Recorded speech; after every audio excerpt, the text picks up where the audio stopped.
안녕하세요. 아마존 웹서비스 코리아 정책협력실의 김호영입니다. 오늘 AWS 클라우드 윅 파이낸스 앤 핀테크 세션에서 클라우드 이용과 금융 규제라는 주제로 클라우드를 이용함에 있어서 알아야 할 금융 규제 및 클라우드 사업자에 대한 안전성 평가에 대해 말씀드리겠습니다. 참고로 본 세션은 클라우드에 기반한 금융업을 준비하시는 AWS 고객사분들을 대상으로 금융 규제에 대한 이해를 돕기 위한 것이며 법적인 조언이 아님을 미리 양지해 주시기 바랍니다. 따라서 법률, 규정이나 컴플라이언스 관련된 자문은 해당 전문가를 통해 하셔야 함을 말씀드립니다. 또한 정부 규제나 정책은 계속 변경되므로 다음의 내용은 제가 본 비디오를 촬영하는 2020년 10월 8일을 기준한 내용임을 말씀드립니다. 오늘 세션의 간단한 목차를 말씀드리겠습니다. 금융권 클라우드 이용에 있어서 적용되는 관련 규제의 종류에 대해 말씀드리고 금융 클라우드 이용에 있어서 가장 중요한 전자금융 감독 규정 내 반드시 알아야 할 내용을 살펴보겠습니다. 다음으로는 클라우드 이용을 위해서 시행해야 하는 클라우드 사업자에 대한 안전성 평가에 대해 안내해드리고 클라우드 이용을 위한 금융감독원 보고 의무에 대해 짚어보면서 제 세션은 마무리하도록 하겠습니다. 이어서 AWS Security SA이신 신은수님께서 AWS Well Architected Framework를 이용하여 금융회사에서 보다 안전한 AWS 클라우드 환경을 구성하는 방법에 대해 말씀드리겠습니다. 클라우드 이용에 대한 금융 규제에 대해 말씀드리기 전 간단히 규제 개선의 역사를 말씀드리겠습니다. 우선 금융회사가 그 업을 영위하는 데 있어서 AWS와 같은 퍼블릭 클라우드를 이용하는 것에 대해 금융당국은 정보 처리 업무를 클라우드 서비스 제공자에 위탁하는 것이라고 보고 있습니다. 실제 저희와 같은 클라우드 서비스 제공자는 고객의 정보를 직접 처리하지 않기 때문에 금융 클라우드 이용 허가 초기부터 위탁이 맞는지에 대한 논란이 있었습니다. 하지만 현재까지 위탁으로 해석이 되고 있습니다. 2015년 7월 금융회사의 정보 처리 업무 위탁에 관한 규정이 개정되면서 금융회사의 정보 처리에 대한 탐자 위탁이 허용되었지만 전산실의 물리적인 제한 및 망분리 요건으로 인해 퍼블릭 클라우드 이용은 여전히 불가했었습니다. 이랬던 것이 2016년 10월 전자금융 감독 규정 개정으로 전산실의 물리적인 제한 및 물리적 망분리 요건이 적용이 배제되면서 비중요 정보에 한해 퍼블릭 클라우드 이용이 가능하게 되었습니다. 비중요 정보란 다음에서 언급할 개인 신용 정보 및 고유 식별 정보가 아닌 정보인데요.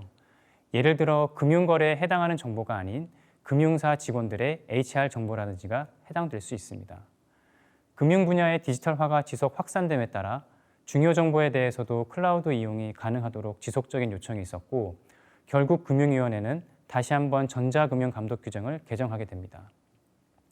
하여 2019년 1월부터는 개인 신용 정보 및 고유 식별 정보를 포함하는 중요 정보에 대해서도 국내 소재의 클라우드에 한해 클라우드 이용이 가능해졌습니다.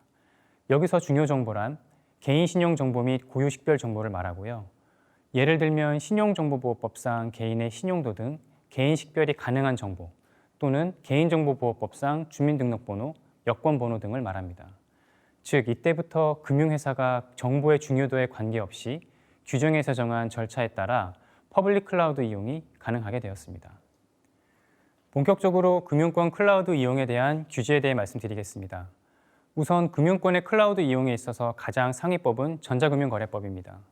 그 밑에 동법 시행령이 있고 그 밑에 전자금융 감독 규정, 시행세칙의 순서로 보시면 됩니다. 즉 상위법에서 다루지 못하는 좀 더 세세한 사항을 그 하위법에서 정해놓고 있는 것으로 이해를 하시면 되는데요. 특히 클라우드 이용을 위해서는 여러 규정 중 앞에 별 표시한 규정을 잘 살펴보셔야 합니다. 이 중 금융회사의 클라우드 이용에 대한 조항은 전자금융 감독 규정에 들어 있습니다. 감독 규정 제14조에 의해서 금융회사의 클라우드 이용 절차를 구체적으로 규정함으로써 금융회사가 클라우드를 이용할 수 있는 법적인 기반이 마련되었습니다. 그리고 클라우드를 이용하는 데 있어 가장 많이 보시고 계시는 것이 금융 분야 클라우드 이용 가이드라인입니다. 본 가이드라인은 개정된 전자금융 감독 규정이 시행되던 2019년 1월에 금융보안원에서 만들어 배포하였고 실제 클라우드 이용 시 준수해야 할 절차, 기타 보안 대책 등에 대해 설명하고 있습니다.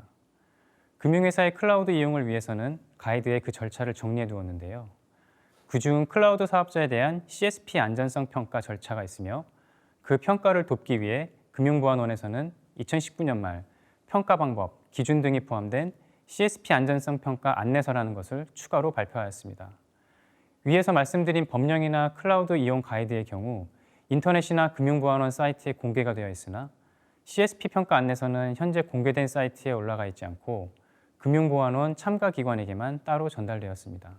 그런데 여기서 보시듯이 가이드와 안내서는 전자금융감독 규정을 기반으로 만들어졌다고는 하나 그 상위법인 다른 법, 규정에 비해 지키고 따라야 할 법적인 의무는 없습니다. 가이드 자체에서도 본 가이드는 금융회사가 최종적으로 판단하여 적용 여부를 결정해야 한다고 안내되어 있습니다. 현재 금융보안원에서는 해당 가이드 및 CSP 안전성 평가 안내서 개정 작업 중에 있습니다. 저희 AWS에서도 클라우드 워킹그룹에 참가하여 가이드 및 안내서 개정에 적극적으로 의견을 개진해왔고 머지않아 개정안이 발표될 예정이라고 합니다. 발표가 되면 현재 버전의 내용과 다를 것들이 존재할 것이니 추후 담당 영업대표분들을 통해 개정 내용에 대해 따로 안내를 받으시기 바랍니다. 마지막으로 금융회사의 정보 처리 업무 위탁에 관한 규정입니다. 앞서 말씀드린 바와 같이 클라우드를 이용하는 것에 대해 금융당국은 정보 처리를 위탁하는 것으로 보고 있습니다. 그렇기 때문에 해당 규정도 적용이 되며 특히 비중요 업무에 대해 클라우드를 이용하시는 경우에도 본 규정에 의해 금융감독원에 위탁 보고를 해야 하니 본 규정도 잘 살펴보시기 바랍니다. 앞서 말씀드린 내용 중 클라우드 이용에 대해 전자금융감독 규정 중심으로 알아보겠습니다. 감독 규정은 금감원 검사 대상 기관의 정보기술 부문, 안전성 확보에 필요한 사항들을 규정해 놓은 것으로 제14조에 의해 금융회사의 클라우드 컴퓨팅 서비스 이용 절차를 설명하고 있습니다. 클라우드를 이용할 예정인 금융회사는 해당 규정 모두를 잘 살펴보셔야겠지만 클라우드 이용에 있어 중요한 내용만 말씀드리면 우선 해당 조항 제1항 2호에 금융회사는 클라우드 이용 전에 CSP에 대한 건전성 및 안전성 평가 절차를 진행하도록 요구하고 있습니다. 그리고 같은 조항 3항은 클라우드 이용 보고에 대해 설명하고 있습니다. 즉, 클라우드를 이용하고자 하는 금융사는 실제 클라우드를 이용하는 제7영업일 이전에 금융감독원에 클라우드 이용 보고를 해야 합니다. 여기서 매우 중요한 것이 클라우드에 올리는 정보의 중요도에 따라, 즉, 중요 정보인가 비중요 정보인가에 따라 금융감독원의 보고 내용에 차이가 있다는 점인데요. 자세한 내용은 뒤에서 따로 정리해 드리겠습니다. 마지막으로 제8항에서는 내부 정보보호위원회의 심의 의결을 거친 경우 물리적 망분리 의무의 예외가 인정이 되며 고유 식별 정보 또는 개인 신용 정보인 중요 정보에 대해 클라우드를 통해 처리할 경우 반드시 국내에 위치한 데이터 센터를 이용해야 한다는 전제 조건이 들어가 있습니다. 따라서 중요 정보에 대해 AWS 클라우드를 이용하시는 경우 반드시 AWS 서울 리전을 선택하여 이용하셔야 되며 이 점은 추후 불이익이 없도록 반드시 유념해 주시기 바랍니다. 앞서 말씀드린 내용 중 CSP 안전성 평가에 대해 좀 더 자세히 알아보겠습니다. 감독 규정에서 금융회사는 퍼블릭 클라우드 서비스를 이용하기 전에 이용하려는 클라우드 서비스 제공자, 즉 CSP에 대한 안전성 평가를 진행하도록 하고 있습니다. 그 취지는 CSP가 제공하는 서비스에 대해 보안 수준의 적정성 여부를 금융회사로 하여금 직접 확인하고 이용하라는 것입니다. 따라서 CSP에 대한 평가는 기본적으로 금융회사가 그 수행 주체입니다. 하지만 해당 금융회사가 요청할 시에 침해 대응 기관인 금융보안원의 평가를 지원받을 수 있습니다. 평가 대상은 상용 클라우드 컴퓨팅 서비스로 IaaS, PaaS, SaaS 모두가 그 평가 대상이 됩니다. 다만 금융회사가 자체 클라우드 컴퓨팅 서비스를 구축하거나 비상용 클라우드 컴퓨팅 서비스를 이용하는 경우에는 평가 대상에서 제외됩니다. CSP 안전성 평가는 109개의 기본보호 조치 및 32개의 금융부문 추가 보호 조치, 총 141개의 항목에 대해 평가하는 것으로 금융보안원에서 발간한 클라우드 이용 가이드 및 CSP 안전성 평가 안내서에 그 자세한 평가 항목 및 방법이 안내되어 있습니다. 또한 이용하려는 CSP의 보안 인증 보유 여부에 따라 기본 보호 조치의 109개 항목에 대해서는 평가가 면제되고 있습니다. 현재 AWS의 경우 기본 보호 조치 평가를 면제받으실 수 있는 MTCS 인증을 획득한 상태이므로 추후 평가 진행 시에 이 점에 대해 참고하시어 진행하시면 되겠습니다. 앞서 CSP 평가를 하는 데 있어 금융보안원의 지원을 받을 수 있다고 말씀드렸습니다. 다만 현재 금융보안원은 해당 참가기관, 즉 회원사를 우선적으로 지원하고 있으므로 금보원 회원사가 아닌 대부분의 중소전자금융업자 및 핀테크 회사들은 금융보안원을 통한 CSP 평가를 지원 요청하기가 현실적으로 힘든 상황입니다. 이는 현재 가이드상 각각의 금융회사가 각각의 워크로드에 대해 평가를 진행하도록 되어 있기 때문인데요. 금융보안원에서도 한정적인 인력으로 모든 평가 요청을 수용할 수 없는 상황입니다. 또한 각각 다른 금융사가 동일한 CSP에 대해 평가를 요청하더라도 현재 가이드상에서는 동일한 CSP에 대해 반복적으로 평가를 진행해야 하는 아이러니한 상황을 경험해 왔습니다. 그렇기 때문에 금융보안원에서는 현재 이미 금융보안원이 평가를 진행한 CSP에 대해서는 그 평가 결과를 타 금융사와 공유할 수 있는 프로세스를 만들어 반복 평가를 하지 않도록 하는 절차를 마련해 두었습니다. 하지만 이 역시도 원래 CSP 평가를 신청했던 해당 금융사의 평가 결과의 소유권이 있기 때문에 이미 평가를 진행했던 금융사의 승인 없이는 결과 공유가 불가능합니다. 현재 AWS의 경우에는 이미 주요 고객사와 금융보안원을 통한 CSP 평가를 완료하였고 AWS 고객사의 경우에는 그 평가 결과를 공유받으실 수 있는 프로세스를 만들어 놓았습니다. 즉, 금융사 간 직접적인 연락이나 요청 없이 저희를 통해 CSP 평가 결과를 공유받으실 수 있습니다. 따라서 평가 결과 공유를 원하시는 분들은 담당 AM분들을 통해 문의해 주시기 바랍니다. 이러한 복잡한 금융보안원을 통한 CSP 평가 및 그 결과 공유 과정을 좀 더 효율적으로 하기 위해 AWS를 포함한 업계에서는 금융당국에 지속적으로 대표평가라는 이름의 평가 절차 간소화를 요구하였고 금융보안원은 지난 5월 말 코리아 핀테크 위크에서 공개적으로 대표평가를 시행할 예정임을 발표하였습니다. 즉, 금융보안원이 주요 CSP에 대해 연 1회 금융회사를 대표하여 평가를 시행하고 그 결과를 전자금융 감독 규정에 적용되는 모든 금융회사 및 전자금융업자에게 직접 공유해 줌으로써 평가 결과를 받아볼 수 있는 절차가 상당히 간소화될 것으로 기대하고 있습니다. 현재 내년 시행을 목표로 하고 있으나 아직 정확한 시행 시기는 미정이라고 합니다. 하지만 그 전까지라도 AWS에 대해 평가 결과는 담당 AM분들을 통해 받으실 수 있다는 점을 말씀드리겠습니다. 마지막으로 금융감독원 보고 의무에 대해 자세히 알아보겠습니다. 앞서 말씀드린 바와 같이 금융회사에서 클라우드를 이용할 시에는 사전에 금융감독원에 보고를 해야 합니다. 다만 그 보고는 중요 정보에 대해 클라우드를 이용하는지 비중요 정보에 대해 클라우드를 이용하는지에 대해 보고의 차이가 있습니다. 즉, 중요 정보에 해당하는 고유식별 정보 및 개인신용 정보를 클라우드에서 처리하는 경우와 전자금융거래의 안전성 및 신뢰성에 중대한 영향을 미치는 경우, 실제 클라우드를 이용하려는 날의 7영업일 이전에 금융감독원에 클라우드 이용 보고를 하셔야 합니다. 중요 정보에 대한 클라우드 이용 보고는 현재 금융감독원 IT 핀테크 전략국 내 디지털 금융감독팀에서 담당하고 있습니다. 비중요 정보에 대해 클라우드를 이용하려는 경우 지난 2019년 5월 금융위원회 Q&A 자료에 따르면 관련 서류만 중요 정보와 동일하게 준비하되 클라우드 이용 보고 의무는 따로 없는 것으로 나와 있습니다. 하지만 비중요의 정보의 경우에도 결론적으로는 금융감독원 보고가 필요합니다. 클라우드 이용에 대해 금융당국은 정보 처리 위탁으로 보고 있기 때문에 위탁 규정에 따라 클라우드 이용 보고가 아닌 정보 처리 위수탁 보고를 해야 합니다. 이게 많이 혼동스러우실 것 같아서 다음과 같이 정리해 드리겠습니다. 중요 정보에 대해 클라우드를 이용하시려는 경우 클라우드 이용 보고 절차에 따라 금융감독원 디지털 금융감독팀에 문의를 하시어 클라우드 이용 보고를 하시고요. 비중요 정보에 대해 클라우드를 이용하시는 경우 금감원 내 각 금융기관을 담당하는 부서, 예를 들어 은행의 경우 은행감독국, 보험사의 경우 보험감독국 등에 문의하시어 정보 처리 위수탁 보고를 하시면 됩니다. 단, 중요 정보에 대해 금융감독원에 클라우드 이용 보고를 하는 경우 정보 처리 위탁 규정에 따라 위탁 보고도 같이 한다고 간주하고 있으므로 두 곳 모두 보고할 필요는 없다는 점을 말씀드립니다. 이상 제가 준비한 내용은 여기까지입니다. 마지막으로 초입에도 말씀드렸지만 본 세션은 클라우드를 이용하여 금융 관련 업을 준비하시는 AWS 고객사분들을 대상으로 이해를 돕기 위한 것이며 법적인 조언이 아님을 다시 한번 말씀드립니다. 이어서 시큐리티 에세이신 신은수님께서 이어 발표를 맡아주시겠습니다. 감사합니다. 안녕하세요. AWS에서 보안 담당 솔루션즈 아키텍트로 근무하고 있는 신은수입니다. 조금 전 호영님께서 여러분들이 클라우드를 이용하기 위해서 알아야 할 금융규제 및 클라우드 사업자에 대한 안전성 평가에 대해 말씀해 주셨는데요. 저는 여러분들이 이러한 규제를 이해하고 준수하는 상태에서 어떻게 하면 AWS 내에서 보다 안전하게 서비스를 구성할 수 있는지 그 기술적인 내용들을 살펴보도록 하겠습니다.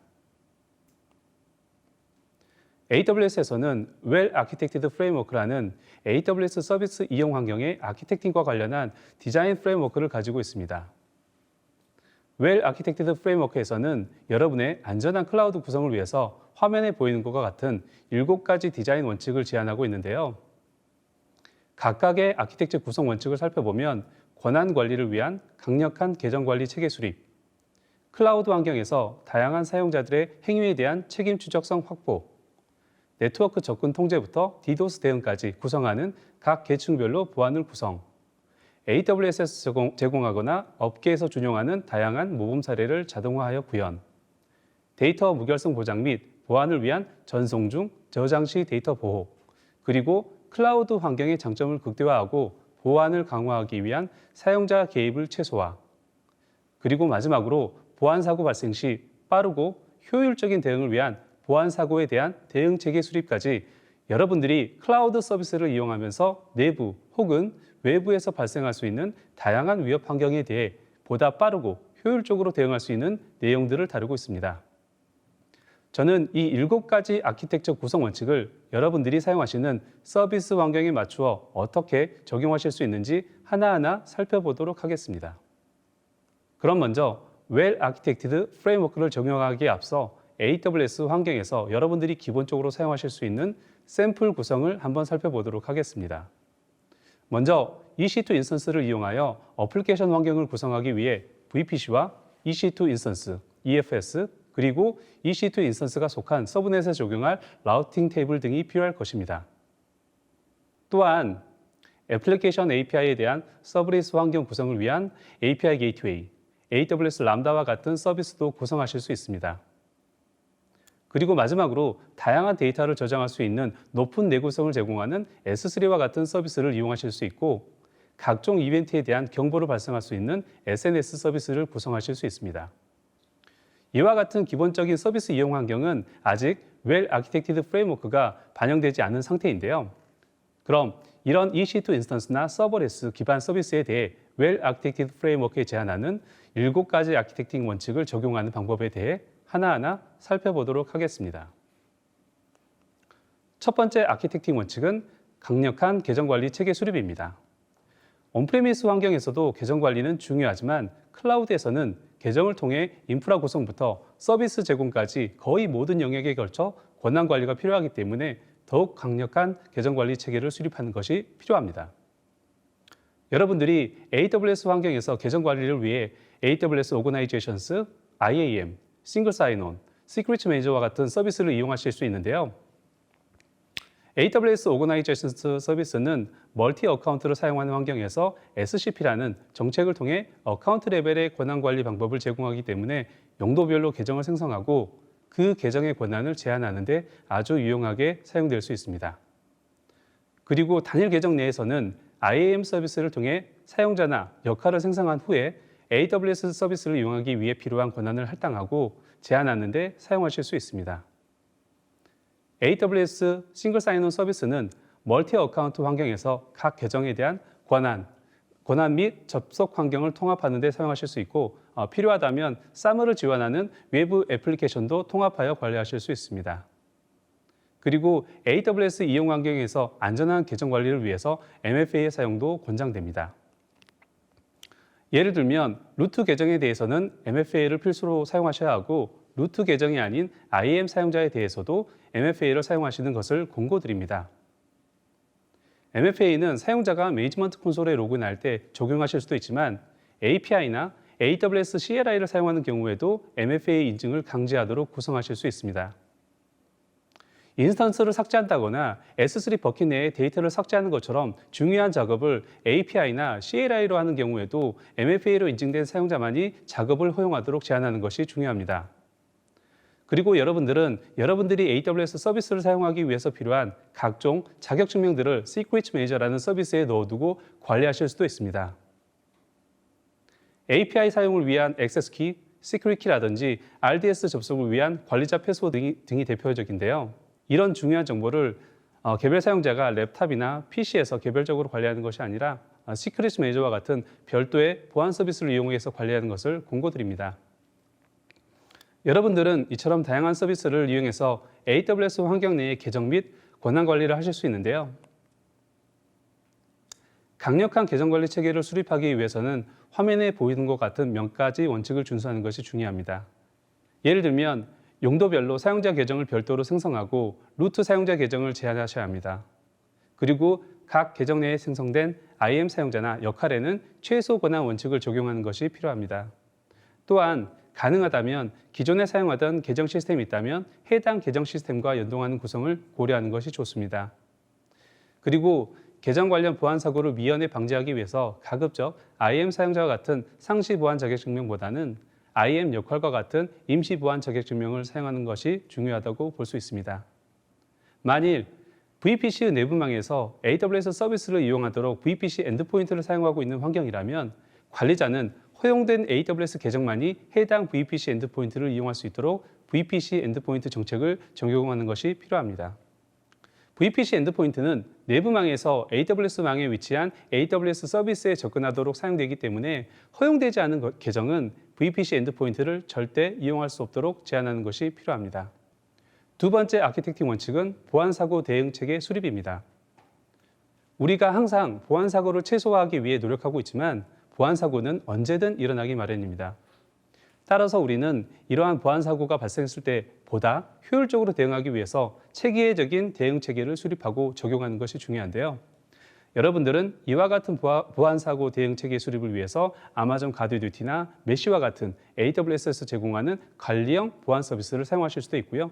AWS 파트너에서 제공하는 기타 보안 솔루션을 사용하실 수도 있습니다. 위협 탐지에 활용할 수 있는 아마존 가드듀티는 여러분들의 AWS 계정을 대상으로 하여 발생할 수 있는 공격자의 정찰 활동, 자격증명 침해, 인스턴스 침해 등과 같은 보안 위협을 탐지할 수 있습니다. 가드듀티는 완전 관리형 서비스로 매니지먼트 콘솔에서 활성화 버튼만 클릭하시면 에이전트 설치나 서비스 구성 변경 없이 바로 사용하실 수 있는 아주 편리한 서비스입니다. 따라서 AWS 클라우드 환경에 특화된 보안 서비스가 필요하시다면 꼭 한번 사용해 보시기를 추천드립니다. 아마존 메쉬는 S3에 저장이 되어 있는 데이터를 분석하여 고유 식별 정보나 개인정보와 같은 민감 정보에 대한 식별을 해주는 서비스입니다. 예를 들면 S3 버킷에 저장이 되어 있는 수많은 데이터 중에 주민등록번호, 여권번호, 신용카드 정보와 같은 정보가 포함되어 있는지 여부를 식별하실 수 있습니다. 여러분들은 AWS에서 제공하는 보안 서비스 이외에도 용도나 목적에 따라 다양한 파트너 보안 솔루션들을 구성하실 수 있는데요. 이때 중요한 고려사항은 각 보안 솔루션이 각각의 보안 위협에 적절하게 탐지 및 대응할 수 있도록 구성되어야 한다는 것입니다.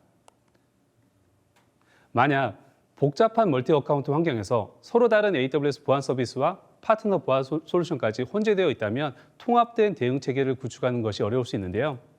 여러분들은 이때 AWS 시큐리티 허브를 이용하시면 복잡한 멀티 어카운트 환경의 다양한 보안 서비스를 보다 손쉽게 통합하여 대응하는 체계를 구성하실 수 있습니다. AWS 시큐리티 허브는 간단하게는 여러 보안 서비스에서 발생되는 경보를 통합하여 대시보드를 제공을 합니다.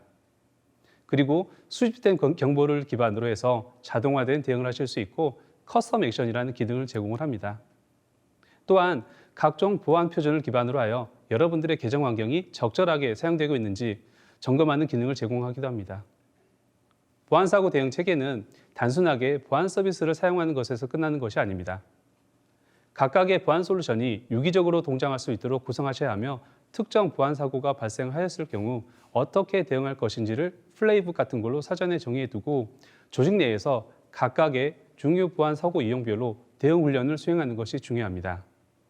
이런 대응 훈련은 현재 우리나라 금융권에서 주기적으로 수행하고 있는 침해 사고 대응 훈련이 대표적일 텐데요. 금융권의 침해 사고 대응 훈련은 클라우드 환경에서도 사고 유형에 따라 계획이 수립이 되고 수행이 되어야 합니다. 이러한 훈련에서 중요한 부분은 금융회사가 예상된 각종 위협에 대해 얼마나 많은 부분을 자동화하여 대응하는 체계를 가지고 있는가일 텐데요.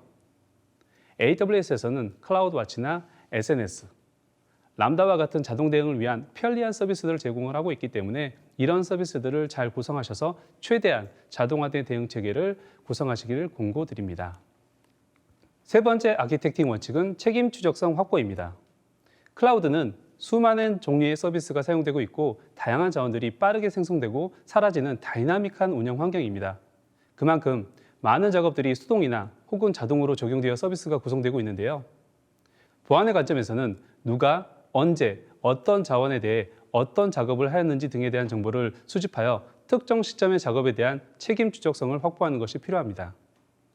이와 같은 책임 추적성 확보는 AWS 클라우드 트레일이라는 서비스에서 제공하는 AWS API의 사용 이력에 대한 로그를 통해서 도움받으실 수 있습니다. 클라우드 트레일은 클라우드 트레일 메뉴 내에서 기록된 API 로그를 검색하거나 앱노멀한 API 사용이 있는 경우 탐지하는 기능을 제공하기도 합니다. 하지만 이렇게 클라우드 트레일 메뉴 내에서 제공되는 API 관련 기능들은 제한된 기간 동안만 로그를 저장하기 때문에 여러분들이 오랜 기간 동안의 로그 데이터를 수집하고 분석하기 위해서는 클라우드와치 로그스나 S3 버킷과 같은 별도의 AWS 서비스를 이용하여 저장하고 분석하는 것을 권고드립니다. 클라우드와치 로그스나 S3에 저장하기 위한 트레일은 디폴트로 생성되어 있는 것이 아닙니다. 따라서 여러분들이 운영하는 AWS 환경에서 책임 추적성을 확보하기 위해서는 가장 먼저 트레일을 활성화하고 클라우드 트레일에서 제공하는 이벤트 타입을 요건에 따라 관리 이벤트나 데이터 이벤트를 수집하도록 설정한 후에 저장된 데이터의 무결성을 확보할 수 있도록 클라우드 트레일 생성 시 무결성 체크 옵션을 활성화하는 것이 필요합니다. 그리고 이러한 로그는 안전하게 보관할 수 있도록 별도의 로그 전용 계정에서 통합하여 저장하는 것을 권고드리며 클라우드 트레일에서 제공하는 AWS API에 대한 사용 이력뿐만 아니라 여러분들이 개발하시고 운영하시는 시스템에서 발생되는 시스템 로그들도 로그 전용 계정에서 저장하시기를 권고드립니다. 클라우드에서는 API 로그, 시스템 로그, 액세스 로그, VPC 플로우 로그 등 정말로 많은 로그들이 발생이 되는데요. 이와 같은 방대한 양의 로그를 효율적으로 분석하고 그 결과를 기반으로 하여 책임 추적성을 확보하기 위해서는 최대한 자동화할 수 있는 도구들을 사용하셔서 자주 사용하는 로그 분석 작업에 대해서는 자동화하시기를 권고드립니다. 그리고 여러분들이 사용하는 AWS 서비스의 변경 이력이나 특정 자원의 규정 준수 여부는 AWS config라는 서비스를 통해서 파악하실 수 있습니다. AWS config는 EC2 인스턴스의 생성이나 상태 변경 등과 같은 설정 변경 사항을 시간별로 기록하고 시각화하여 제공해 줍니다. 따라서 여러분들이 다양한 AWS 자원에 대한 자산 관리나 각 자산에 대한 이력 관리 등이 필요한 경우 유용하게 사용하실 수 있습니다. 그리고 config 내에서 제공하는 config 규칙을 적용하시면 여러분들이 준수하여야 하는 조직의 거버넌스나 규제 사항을 위반하는 자원이 발생하였을 때 자동으로 탐지하거나 탐지된 자원에 대해 자동으로 문제 해결하는 것이 가능합니다. 네 번째 아키텍팅 원칙은 각 계층별로 보안을 구성하는 것입니다. 우리가 보안 구성을 할 때 가장 먼저 고려하는 것 중 하나가 네트워크 경계 보안인데요. AWS 환경에서는 이와 같은 네트워크 경계 보안을 VPC와 서브넷, NACL, 시큐리티 그룹, 그리고 라우팅 테이블을 통해서 구현하실 수 있습니다. 이런 서비스나 기능을 이용해서 네트워크 경계 보안을 설정하려면 먼저 AWS 네트워크의 구조와 특성에 대해 이해하셔야 합니다. 예를 들면 VPC는 Virtual Private Cloud의 약자로 AWS 클라우드 공간 내에 논리적으로 격리되어 있는 가상의 클라우드를 말합니다. VPC는 관리자가 의도적으로 설정하지 않는 한 인터넷과도 격리되어 있으며 AWS를 사용하는 다른 사용자와도 논리적으로 격리되어 있는 공간입니다. 여러분들은 이렇게 논리적으로 격리되어 있는 VPC 공간 내에 여러분들이 사용하고자 하는 AWS 서비스를 서브넷을 이용하여 네트워크를 구분하신 후에 내부망 혹은 외부망 등으로 구성하실 수 있습니다. 그리고 서비스 운영과 트래픽 처리에 필요한 각 계층별로 보안을 구성하실 수 있습니다. 예를 들어 VPC 내에 서비스를 구성을 한다면 화면에 보이는 것처럼 외부 인터넷과 통신이 가능한 외부망과 인터넷 통신이 불가능한 내부망, 그리고 단방향으로만 인터넷 통신이 가능한 내부망 등으로 서브넷을 나누어 자원을 배치하실 수 있습니다. 이렇게 네트워크 경계를 서브넷으로 나눈 후에는 각 서브넷에 NACL을 적절하게 적용해서 트래픽에 대한 접근 제어를 구성하셔야 합니다.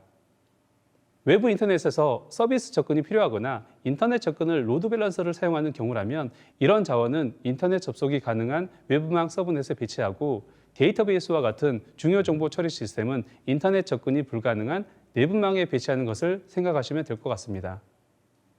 그리고 AWS 네트워크 보안 기능에서 가장 중요한 기능 중 하나인 시큐리티 그룹을 적절하게 사용해 주셔야 합니다. 시큐리티 그룹은 AWS 클라우드 내 가상의 네트워크 인터페이스인 ENI에 할당되는 방화벽 기능인데요.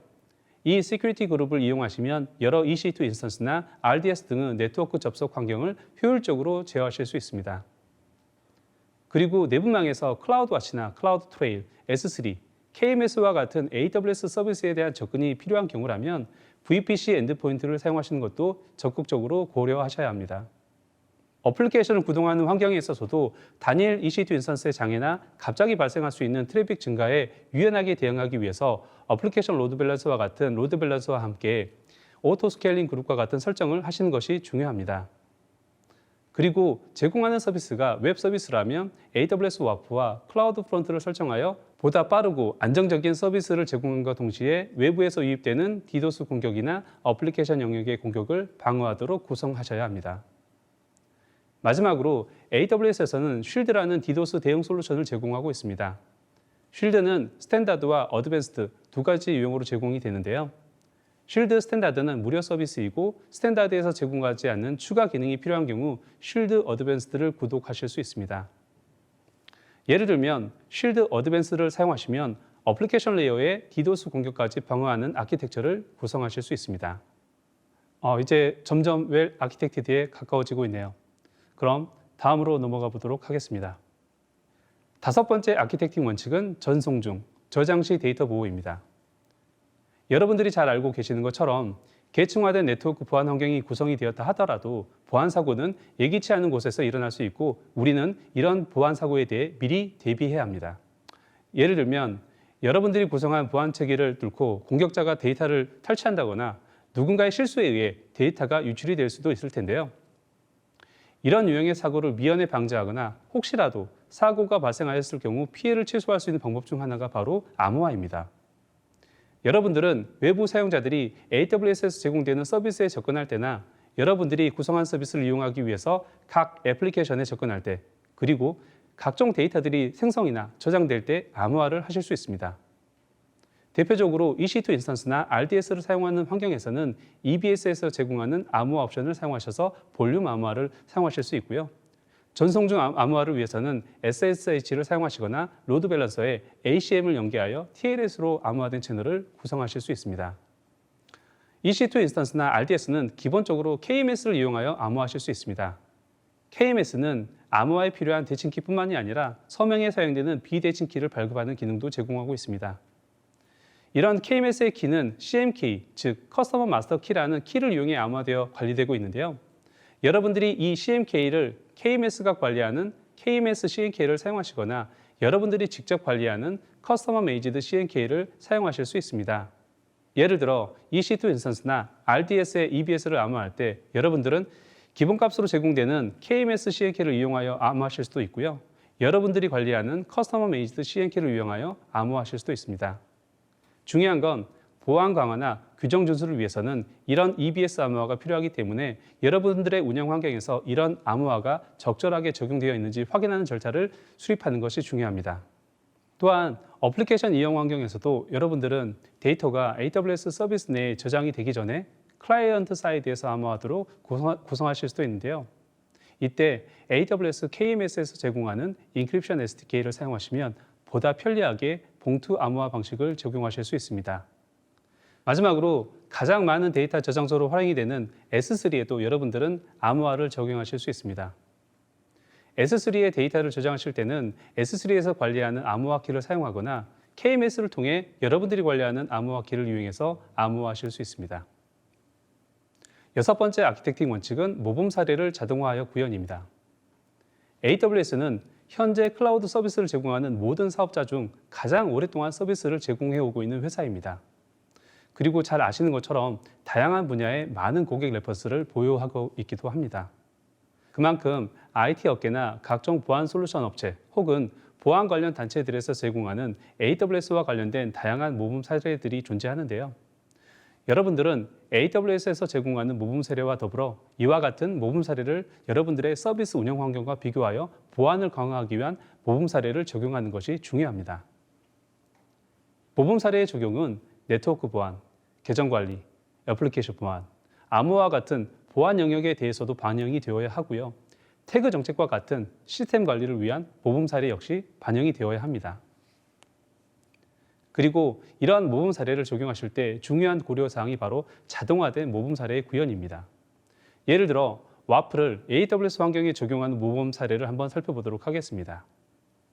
AWS 와플은 관리형 웹방 앱으로 사용자 정의 정책이나 AWS 관련 정책, 파트너 관련 정책 등 다양한 정책을 조합하여 웹 서비스를 보호하는 데 사용이 될 수 있습니다. 이런 AWS 와플을 적용하는 데 있어서도 AWS가 제공하는 모범 사례를 기반으로 하여 자동화 구성하는 것이 가능합니다.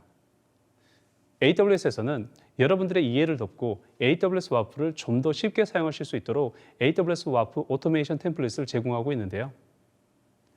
AWS 와플 오토메이션 템플릿을 참고하여 적용한다면 다소 어렵다고 느껴질 수도 있는 AWS 와플 설정 적용을 보다 쉽고 보다 편리하게 적용하실 수 있습니다. 그리고 네트워크 보안에서 중요한 시큐리티 그룹 설정 적용이나 규칙을 위반한 시큐리티 그룹의 탐지 및 교정과 같은 작업을 파이어월 매니저와 같은 서비스를 통해 자동화하실 수 있습니다. 그리고 EC2 인스턴스에 존재하는 취약점 관리에 대해서도 인스펙터를 이용한 모범 사례를 적용하실 수 있습니다. 인스펙터는 리눅스나 윈도우즈 인스턴스에 존재하는 취약점을 점검하는 서비스인데요. 여러분들은 인스펙터 서비스를 통해서 각 인스턴스에 존재하는 취약점을 주기적으로 점검한 후에 점검 결과에 따라 시스템스 매니저와 같은 서비스와 연계하여 적절한 조치를 자동화하여 구성하실 수 있습니다. 이외에도 조직에서 사용해야 하는 다양한 EC2 인스턴스 기반 서비스나 컨테이너 혹은 람다와 같은 서버리스 기반 서비스를 구성하고 운영할 때에도 클라우드 와치와 스텝 펑션과 같은 AWS에서 제공하는 다양한 서비스를 조합해서 모범 사례가 적용이 될 수 있도록 클라우드 포메이션을 만든 후 사용하실 수 있습니다. 그리고 여러분들의 조직에서 반드시 지켜야 할 규칙이나 규범 준수를 위한 설정 항목들이 있다면 예를 들어 국내 환경에서는 PCI DSS나 ISMS 혹은 개인정보보호법 등을 준수하기 위한 기술적인 항목들이 있을 수 있을 텐데요. 이와 같은 항목에 대해서는 모범 사례에 따라 AWS 서비스를 이용하여 점검하고 AWS 콘피그 룰과 같은 서비스를 이용하여 사용자가 규칙을 위반하는 경우 자동으로 문제 해결을 하도록 하거나 보안팀이나 기타 관련 부서로 경보를 발생하여 위반 사항 발생 후 빠른 시간 내에 조치가 취해질 수 있도록 구성하실 수 있습니다. 이제 하나의 아키텍팅 원칙만 남아 있습니다. 마지막 AWS 아키텍팅 원칙은 사용자 개입을 최소화입니다. 우리가 보안을 강화하기 위해서 다양한 보안 솔루션을 구성하고 안전한 코드를 작성하고 다양한 내부 규정과 같은 프로토콜을 통해 꾸준히 노력하고 있지만 여전히 보안에서 어렵고 우리가 제어하기 힘든 영역이 존재합니다. 그 중에 대표적인 영역이 바로 사용자 영역인데요.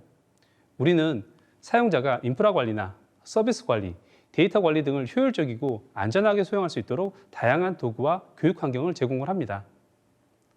보안 사고를 미연에 방지하기 위해서 적절한 시스템 운영 교육을 실시하고 반드시 지켜야 할 규정이나 윤리적인 교육도 제공하고 있습니다. 하지만 그럼에도 불구하고 여전히 의도치 않은 실수나 악의적인 접근 등을 통해 보안 사고는 일어나기 마련입니다. 이런 위협을 최소화하는 방법은 사용자의 실수나 사용자의 악의적인 접근 등을 원천적으로 봉쇄하는 것인데요. 바로 사용자의 개입 없이 서비스 운영이 가능하도록 최대한 프로세스를 자동화하는 것입니다. 자동화 대상에는 서비스의 개발 및 배포도 포함되어야 하고 인프라 관리 영역도 포함되어야 합니다. 그리고 보안 사고에 대응하기 위한 침해 사고 대응 프로세스 또한 최대한 자동화하여 관리하는 것이 필요하겠습니다. 예를 들면 서버 관리자가 여러 EC2 인스턴스에 접속하여 어떤 작업을 반복적으로 해야 한다고 가정해 보겠습니다. 이런 작업을 사용자에게 허용하려면 해당 사용자에게 EC2 인스턴스에 대한 접근 권한을 부여해야 하고 원하는 작업을 할 수 있도록 시스템 관리 권한도 부여해야 합니다. 하지만 이렇게 사용자가 시스템에 직접 접속해서 작업하는 환경을 만든다면 우리가 우려하는 사용자 과실이나 악의적인 행위로 인한 사고가 발생할 수도 있습니다.